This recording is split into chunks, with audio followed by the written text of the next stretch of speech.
good morning समस्ते में गोटे ट्रिक मैथ क्वेश्चन पकई दुई संख्या जोगफल -8 गुणफल -105 हेले संख्या जो निर्णय करो तो से वियोगफल निर्णय करो ताले गुणफल देला -105 ताले कौन हम 35 × 3 माइनस -35 + 3 हो +35 -3 किंतु जोगफल केते आछी -35 + 3 केते -32 जोगफल -8 हबन एटा हबन 35 -3 ले जोगफल केते +32 एटा हबन सेमती गुणफल 21 50 105 -21 + 5 जोगफल आ गोटे +21 -5 यार जोगफल केते हबो 21 5 -16 हबन 21 ରୁ 5 गले +16 हबन एटा भी हबन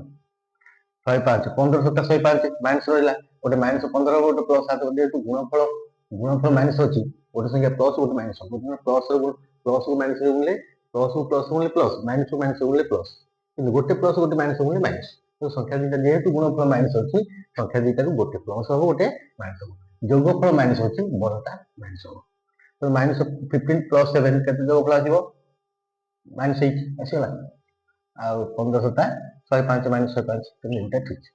तो जोगफल गुणफल चेक करबा को संख्या द्वारा चिन्ह मध्य जानला तो गुणफल रो संख्या द्वारा चिन्ह जानि हम आ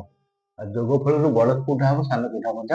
जानि हम माने एटा हमर उत्पादीकरण रे निहाती दरकार समस्त जानिबा दरकार जानछ तो